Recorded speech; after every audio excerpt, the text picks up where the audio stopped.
Kalau kita bicara infrastruktur, tadi sudah disampaikan juga, alhamdulillah kita lihat banyak pembangunan infrastruktur besar di zaman pemerintahan sekarang ini.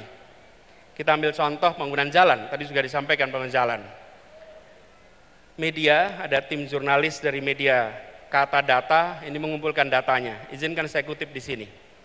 Pemerintahan kali ini berhasil membangun jalan tol terpanjang dibandingkan periode-periode sebelumnya. 63% dari seluruh jalan tol berbayar yang ada di Indonesia itu dibangun di era pemerintahan sekarang. Sepanjang 1.569 km dari total 2.499 km. Itu adalah jalan berbayar. Sedangkan jalan yang tak berbayar, yang digunakan oleh semua secara gratis, yang menghubungkan mobilitas penduduk dari sudut-sudut desa ke perkotaan, yang membawa produk-produk pertanian, produk perkebunan, produk perikanan dari sentra-sentra tempat mereka dihasilkan ke wilayah-wilayah pasar, baik jalan nasional, jalan provinsi ataupun jalan kabupaten, terbangun 19.000 km di pemerintahan ini. Kalau coba saya bandingkan dengan pemerintahan 10 tahun yang lalu, di zaman Presiden Pak SBY, jalan tak berbayar yang dibangun adalah sepanjang 144.000 atau 7,5 kali lipat. Bila dibandingkan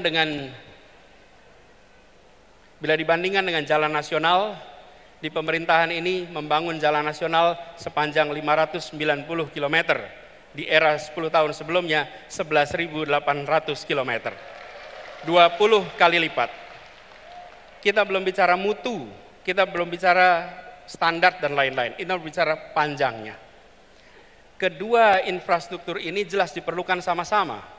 Tapi yang perlu kita perhatikan di sini adalah bahwa keberpihakan ketika bicara institusi ekonomi memberikan kesetaraan kesempatan kepada semuanya. Kita perlu memikirkan ke depan institusi yang inklusif, infrastruktur yang menunjang keseharian. Air saja misalnya, hari ini kita punya air di sini. Susenas 2019 menunjukkan 38% penduduk Indonesia menggunakan air dalam kemasan sebagai sumber air minum.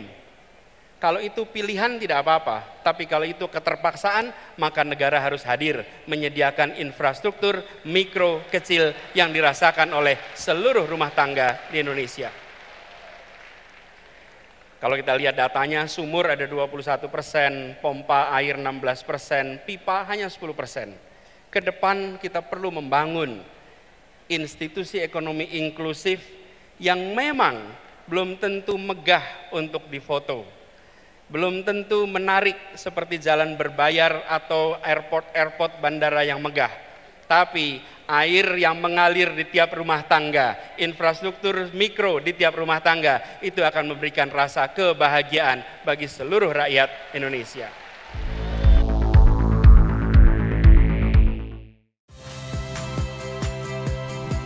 Saya Yasir Neneama. Saksikan program-program Kompas TV melalui siaran digital, pay TV, dan media streaming lainnya. Kompas TV, independen, terpercaya.